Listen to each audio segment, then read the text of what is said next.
All right, welcome back again, friends. Anthony Florio back with you here on the Tone 25 here on YouTube.com. Third video of the night. We're going to talk some NHL now, which is my cup of tea, as we all know, being the NHL expert of the panel on Strictly Sports. We're going to talk about the two big headlines in the world of the National Hockey League this week. The first one concerns Shea Weber. As you know, this week or some time ago, he was offered a 14-year, $110 million offer sheet by the Philadelphia Flyers, which was actually matched by his current team, the Nashville Predators. So that obviously means that he will remain a Nashville Predator for the next 14 years with a $110 million payday. Thoughts on this? Wow, I was shocked. I mean, I did not think the Nashville Predators had that kind of money, but I guess they do now. So, I mean, this is a great signing and a great pickup for the Nashville Predators. I mean, Shea Weber, as we all know, he is one of their major superstars, and as you all know, they lost Ryan Sutter to the Minnesota Wild about a month or so ago. You remember my thoughts on that when he signed along with Zach Parise. Obviously, we all know he is the captain of the Nashville Predators, and that is huge for them. I mean, he is, like I said, probably their best player now that Ryan Sutter left. But they are still a very good young team, the Nashville Predators. I mean, they made it to the second round of the Stanley Cup playoffs this year, in which they were defeated by the Phoenix Coyotes, I believe, in 5 games. And of course, you look at Shea Weber's all-time numbers. I mean, what he's done since coming over from to the Nashville Predators. He's been there since the 05-06 season. I mean, had a couple of bad years in 05-06 and 07-08. He had limited numbers those years, but every year since then, I mean, he's done pretty good. I mean, this past season, he had 19 goals, 30 assists for 49 points. And he followed that up with 2 goals and an assist in the Stanley Cup playoffs this year. He is a phenomenal young talent, and one of the main reasons why the Nashville Predators are definitely one of the elite teams in the Western Conference in the National Hockey League. And I can definitely expect another run for the Nashville Predators this year when we get to the new NHL season. Of course, there is still the possibility that there could be an NHL lockout. I really hope that's not the case. And I was talking behind the scenes with Derek Ferreira a little while ago, and we both agreed that if there should be an NHL lockout, expect a big-time rant from not just he and I, but also our other panelists, Michael Bullock and Michael Fletcher, as well. Because the National Hockey League, we already witnessed one lockout back in the 2004-2005 season, and I was very upset about that back then. I'll be upset even more now. And like I said, so hopefully they'll get something done with that. That's a story for another day, as I always say on the show. But I'm very glad that they got this done.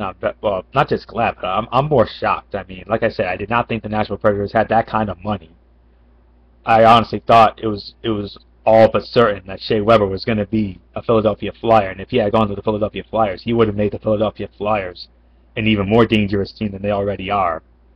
You know, that great young team, who is always a major mix in the Eastern Conference in the National Hockey League, and they'll definitely be there. But even without Shea Weber, I think the Philadelphia Flyers are still going to be a good team.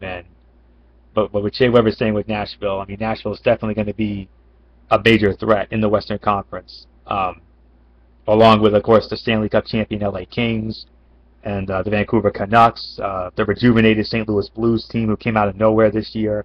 Of course, the Detroit Red Wings, you can't forget about them. Phoenix Coyotes, definitely got to watch them. They're a great young team as well.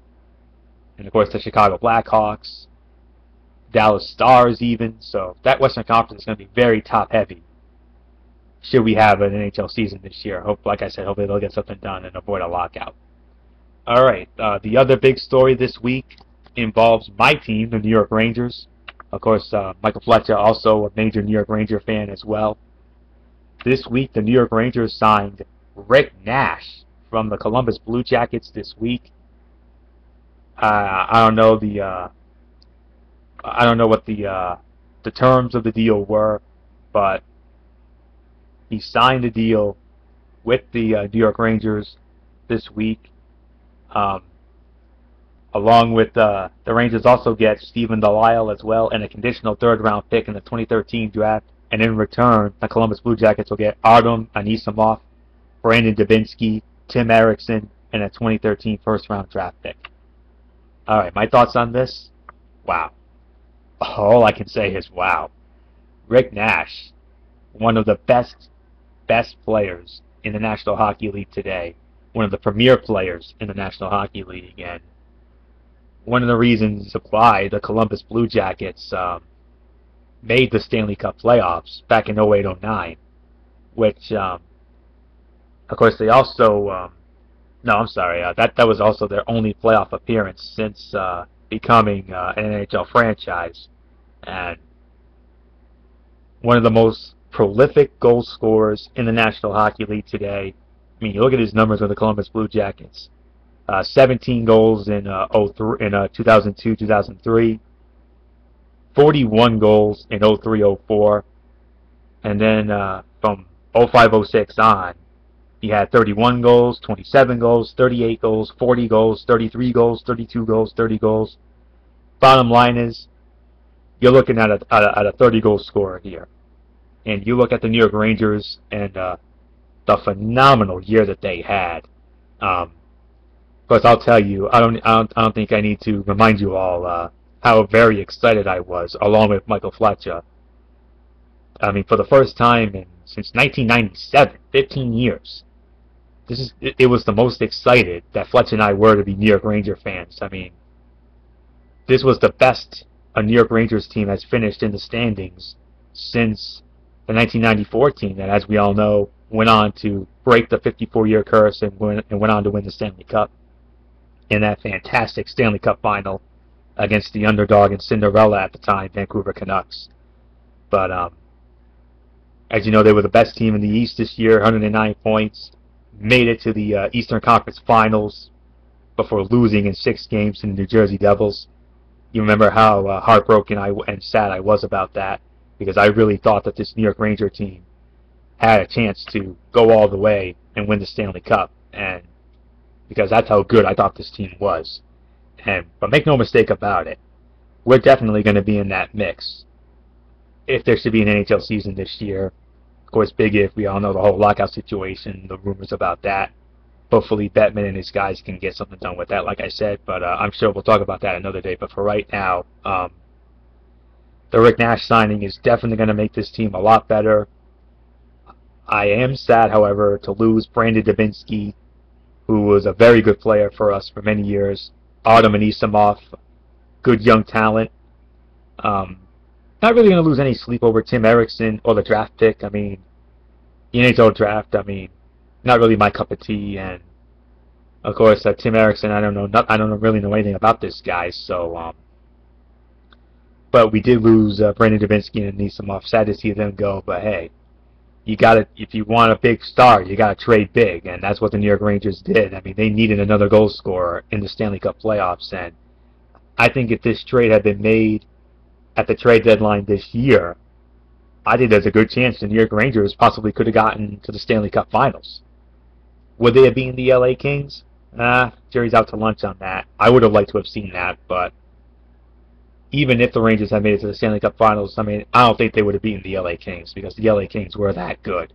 They were just the hot hand. They were the hottest team, so you definitely had to give it up for them. So I love this trade, 30-goal scorer. I mean, you put him on this team with Richards and Gaborik and Callahan.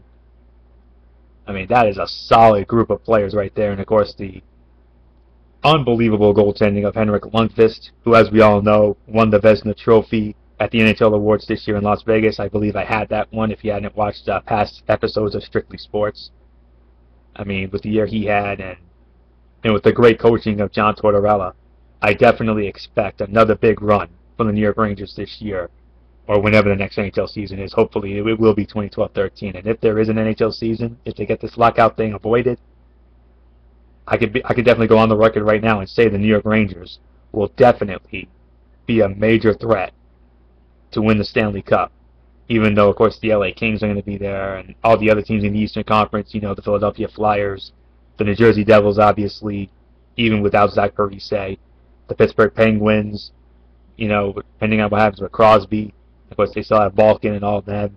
And, of course, the Boston Bruins, even though number one goaltender Tim Thomas will not be playing this year, much to the, I don't know what the word is, the dismay of Bruin fans, especially Derek Ferreira. He went on a major rant about that on his Facebook page some time ago.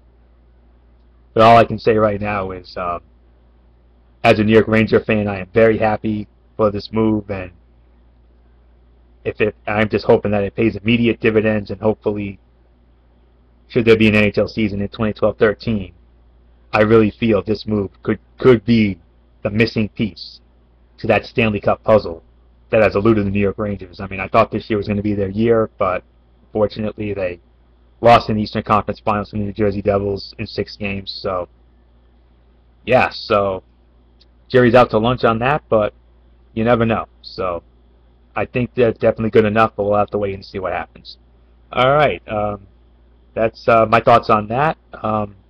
Stay tuned, because coming up next, we're going to talk about the release of the 2012-2013 NBA schedule and what games to look forward to. So, until then, this is Anthony Florio once again saying you're watching The Tone 25 here on YouTube.com. See you in a bit.